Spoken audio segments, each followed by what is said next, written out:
the topic given to me is benign cellular changes and specific infections in cervical cytology. So this is the place I work at.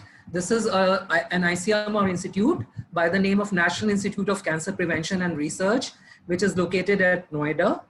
The mission of the institute is to catalyze cancer prevention in the country through adopting a multidisciplinary approach. Ours is a medium workload cytopathology laboratory, and we undertake cervical cancer screening through cytology, that is commonly known as Pap test, and we have been doing it for last over 40 years. We receive about 10 to 12,000 cervical smears each year and perform conventional cervical cytology, and we are gradually in the process of shifting to liquid-based cytology. The reporting is done as per the Bethesda system of reporting cervicovaginal cytology. And also we undertake colposcopic and histopathologic correlation wherever required. And if indicated, we also do HPV testing. So according to Bethesda system, the current Bethesda system 2014, after assessing the adequacy of the sample, we categorize the lesion into three broad headings. These are the general categories: negative for intraepithelial lesion or malignancy, then epithelial cell abnormality or other, which includes like endometrial cells if seen in a woman above the age of 45 years. So these benign reactive or reactive cellular changes, also commonly known as the inflammatory changes in cervical smears, are associated with inflammation, radiation, and intrauterine contraceptive devices. In Bethesda lexicon, they are placed under the general category of NILM, or negative for intraepithelial lesion or malignancy. Although we must know that the primary goal of screening is to identify the precancerous lesions, that is the squamous intraepithelial lesions and glandular intraepithelial lesions. And the goal is not to identify the lesion, but it gives us an added opportunity to identify these specific infections and or organisms, as they are now called as, and they must always be carefully looked at and reported whenever they are identified, because they are easily treatable. The organisms also belong under the general category and descriptive interpretation of NILM. But even if they are seen along with the epithelial cell abnormalities, they should be always reported and highlighted in the report to avoid a significant infection from being overlooked. So what are the various benign cellular or reactive cellular changes? So we have the nuclear changes as well as the cytoplasmic changes. Amongst the nuclear changes, we have enlargement of the nucleus, or we can have pycnosis, karyorrhexis. We can have this hyperchromasia as well as hypochromasia in some cases, especially when the autolysis sets in. Then we have the nuclear membrane, which appears wrinkled. We have binucleation and prominent nucleoli may be seen. Amongst the cytoplasmic changes, we have the vacuolations in the cytoplasm. We have frayed cell borders, infiltration by polymorphs. We can have perinuclear halos and polychromasia. So a word about acute cervicitis, which is caused by injury or infection due to obstruction by pessary or tampon, or also seen in atrophy, parturition, or radiotherapy. The main organisms responsible are the Gardnerella vaginalis, Staph, Streptococci, and Neisseria. On the smear, we find a predominantly polymorphonuclear infiltrate, and there may be evidence of phagocytosis as well. Extensive degenerative changes are seen in the epithelial cells, which are more obvious in the parabasal and endocervical cells. Chronic cervicitis is more common in postmenopausal women. The cytology shows aggregates of mononuclear cells, mainly lymphocytes, occasional plasma cells, polymorphs, and phagocytes. There is a condition called as chronic follicular cervicitis or chronic lymphocytic cervicitis, in which the predominant infiltrate is the lymphocytic infiltrate, and it is seen to be associated with chlamydial infection in some cases. Then we have chronic atrophic cervicitis, seen again in postmenopausal women due to atrophy of ectocervical epithelium. In this, the smear would show parabasal cells with marked degenerative changes, nuclear pycnosis, margination of chromatin, there may be karyolysis and karyorhexis. We can also see multinucleated giant cells, some RBCs and leukocytes. Can you appreciate this multinucleated giant cell in this picture? And we can have, this is chronic follicular cervicitis, in which we have mainly the lymphoid infiltrate. And tubercular cervicitis, this is a specific type of condition involved in genital tract tuberculosis, which is not very uncommon in our country. On smears, we find Langerhans giant cells, epithelioid cells collections, and occasionally we can also see well-formed granulomas. The background may be necrotic. So this is a case of a tubercular cervicitis, and this was confirmed on histopathology. Then we have to differentiate this from other granulomatous lesions like foreign body, schistosomiasis, syphilis, and granuloma inguinale. Sorry. Then coming to metaplasia, which is replacement of the adult columnar epithelium by squamous epithelium. So we can have immature metaplasia or mature metaplasia. In immature metaplasia, we have sheets of cells with narrow rim of immature cytoplasm. There is increased nuclear cytoplasmic ratio due to increase in size of nucleus. However, the chromatin is evenly distributed. Nuclear membrane is prominent, and we can have multiple nucleoli. While in mature metaplasia, we have multi-angular shapes. The cells appear as if the cytoplasm is pulled out, which is called as Steffi pull appearance. And there is decreased nuclear cytoplasmic ratio because the nuclear size is not as long as the immature metaplasia, and we have mature cytoplasm in this. So coming to the repair, which goes hand in hand with the inflammation. On the smear, we find cohesive monolayered sheets of endocervical cells, which have an orderly arrangement. We see a streaming effect, which is called as school of fish appearance. And we have normal or low nuclear cytoplasmic ratio, and the nucleoli, but have smooth borders and do not appear to be hyperchromatic. So the differential diagnosis of reparative changes is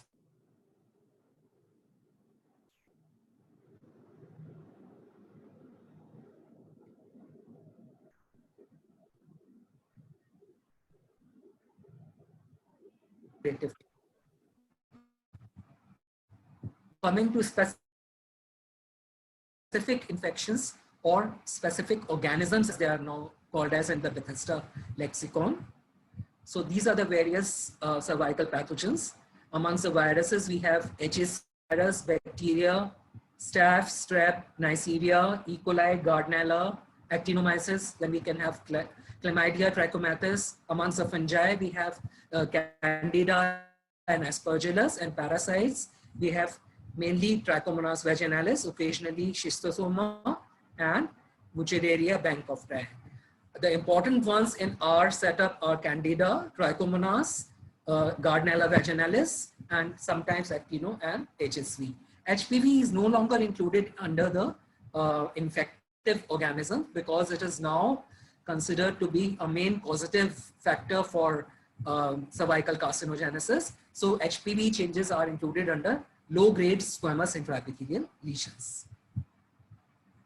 Coming to each one of these, Trichomonas vaginalis is quite commonly observed in the smears in our country because of the poor hygiene or other conditions. So they flourish in the alkaline pH. On cytology, they appear as pear-shaped organisms. On Pap stain, they have slate gray color, about 8 to 30 microns, slightly larger than the size of a polymorph, with fusiform nucleus and an exostyle. However, the flagella is not usually seen in conventional Pap smears, and these TVs tend to cluster around the edges of the superficial cells. These arrows denote the Trichomonas vaginalis infection. In LBC preparations, the organisms tend to be smaller, they are more round in shape, and they are better, the nuclei are better visualized in liquid-based cytology. And sometimes you can find eosinophilic cytoplasmic granules and also flagella. Occasional kite-shaped forms may be seen, especially in show path preparations. So we should always look for leptothrics, which are commonly found in association with the TB because of the alkaline pH. Now, there are certain indicators in the smear which are TB associated changes. If these changes are seen in the smear, we should always look carefully for Trichomonas vaginalis. So there may be reddish or lilac hue to the smear due to the effect of alkaline vaginal secretions on the Pap stain. There are marked inflammatory changes in the form of nuclear enlargement, binucleation, prominent perinuclear halos, and we have aggregates of neutrophils, which are called as cannonballs, pus balls, polyballs, or BB shots. So this is the cannonball appearance. Then we have the differential diagnosis of TB. We can confuse it, the cytoplasmic fragments from the degenerating cells with the Trichomonas vaginalis. However, these cytoplasmic fragments would be of variable sizes, and we can have sometimes inspissated mucus ducts, free nuclei of the intermediate squamous cells, and degenerating polymorphs can also mimic Trichomonas vaginalis. So how can we differentiate them? What are the various diagnostic clues? Identification of the fuzzy elliptical nucleus in the organisms, presence of eosinophilic cytoplasmic granules, and in most cases, we should realize that these trichomonads are plentiful, as if they are having a party. It's called a strict party. And a rare fragment of cyanophilic grabery is unlikely to be a true Trichomonas vaginalis. Sometimes we do P16 staining, immunostaining, to pick up the high-grade squamous lesions and also to differentiate atrophy from squamous intraepithelial lesions. So in the TVs are known to pick up these P16 stain, and so this can lead to a false positive diagnosis of SIL. So one should always rely on the morphology of the cells also, and not diagnose these TVs as squamous intraepithelial lesions. The confirmation is done by wet mount examination of the discharge, where TV are seen as motile flagellate organisms. Coming to Candida, which is again quite commonly seen in our settings. It is a yeast-like fungus associated with curdy white discharge per vaginum. On the smear, we find the eosinophilic pseudohyphae and yeast forms, which are called as spores. There is a peculiar linear aggregation of the these pseudohyphae around the and these squamous cells are linearly arranged around these pseudohyphae, and which is called as shish kebab appearance. We pathologists are quite fond of comparing the various cytological architectures and morphology with the food items. So this is a shish kebab appearance. And then we can also have short hyphae and spores, which give us spaghetti and meatball appearance. So these are the last picture shows the spores only. There are no hyphae. So confirmation is done by a fungal culture, and we have seen that there's a high degree of correlation between the detection of Candida on Pap smears and fungal cultures. There's another species called as Candida glabrata, formerly called as Tordulopsis glabrata, in which only the yeast forms are seen on the smear. There are no pseudohyphae. The spores of glabrata are larger than the albicans, and we have a capsule around them. In Bethesda lexicon, we report Candida as fungal hyphae and spores consistent with, morphologically consistent with Candida species. We don't say Candida albicans or glabrata. We just say consistent with Candida species. Coming to the next infection, which is the herpes simplex virus.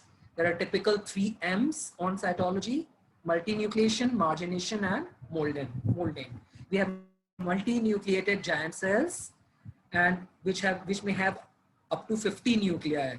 And these appear glassy because the chromatin is not there and just a few fragments of chromatin may be seen. There is nuclear molding, which is akin to the pomegranate seeds. And there are amphiphilic intranuclear inclusion bodies, which are Cowdery bodies.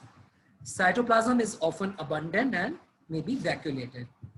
The various differential diagnoses include the foreign body giant cells, Langerhans giant cells, tumor giant cells, and syncytial trophoblasts, which may be observed sometimes in the trophoblastic tumors or post-abortion. The confirmation is done by immunocytochemistry, in situ hybridization, and PCR.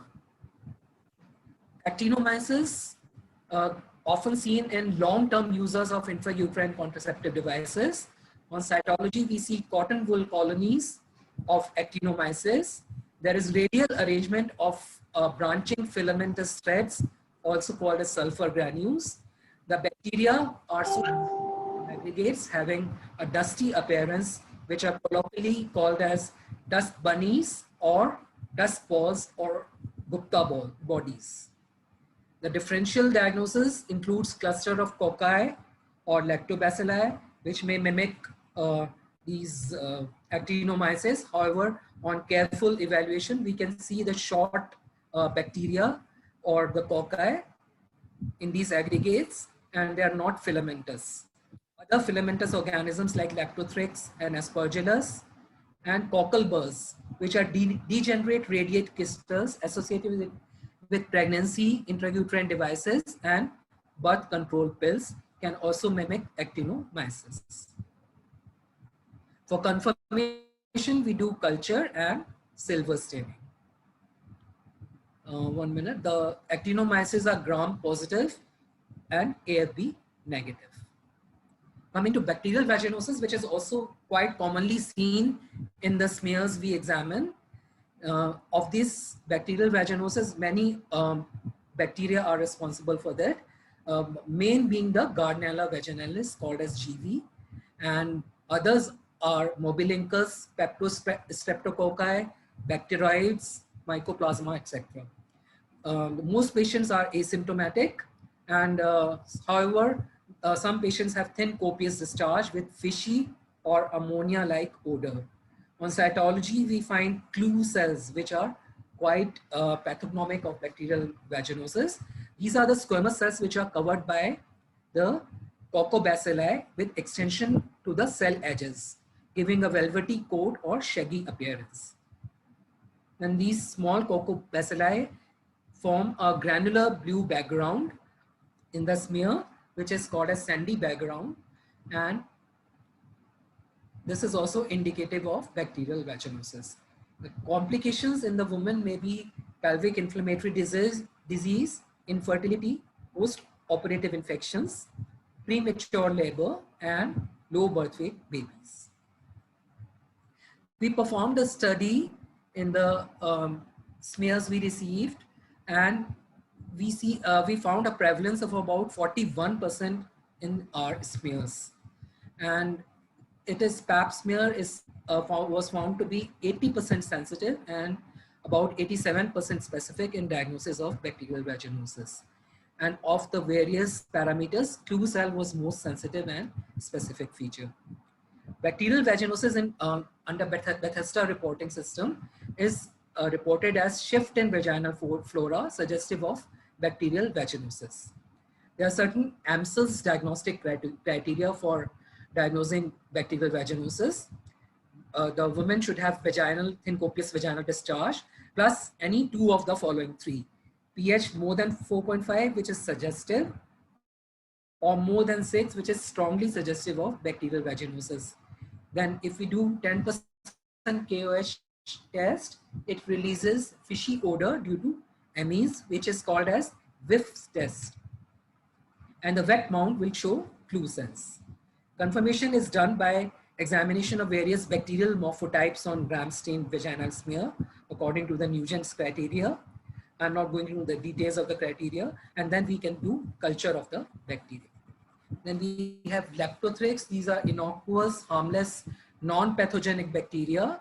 They are not included under the category of organisms in Bethesda lexicon, and they do not carry any clinical significance.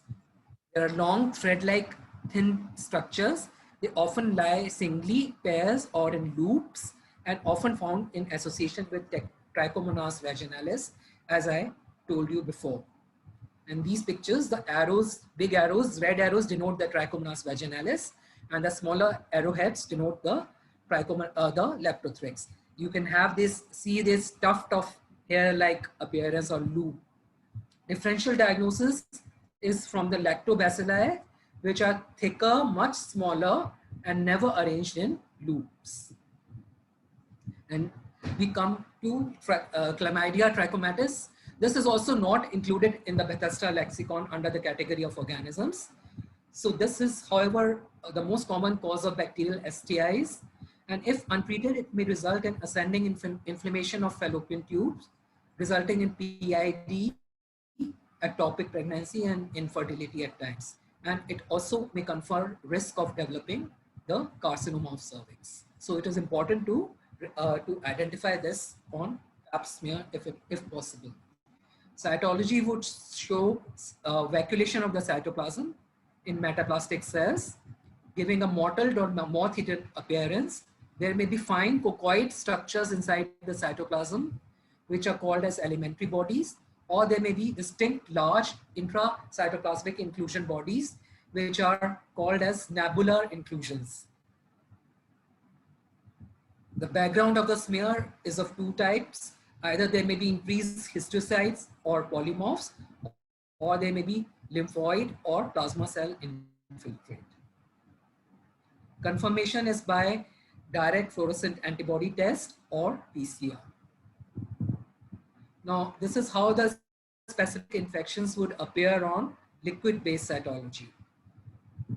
This picture shows the Trichomonas vaginalis. This shows Candida hyphae. This shows bacterial vaginosis, actinomyces, and herpes simplex virus. They are beautifully identified on liquid-based cytology, especially because the background is more clean and the organisms are easy to pick up. Now coming to some rare encounters which we find on Pap smears. Microfilaria of Bankofti. The tail tip is free of nuclei. Aspergillus fruiting bodies. This is the Strongyloides stercoralis larva. The ova of pinworm, plano-concave in shape. Cytomegalovirus, owloid inclusion bodies. This is a rare fungus, Fusarium. We can see the macroconidia, which are sickle-shaped or crescentic in shape. And this is the ova of Schistosoma hematobium with a terminal spine, typical terminal spine. So with this, I end my talk. What are the various take-home messages? Though the primary goal of screening is to not to identify or diagnose the reproductive tract infections, one should always carefully look for them and report them, especially in the smears showing the benign cellular changes. In resource-limited settings, due to poor health-seeking behavior of women, opportunistic Pap smear examination may be the only chance for identification and treatment of these specific organisms, which are easily treatable, and the woman is relieved of their agony. If left untreated, these infections may lead to considerable morbidity and gynecologic and obstetric complications, and some may even confer risk of developing cervical cancer. Thank you for your patient hearing.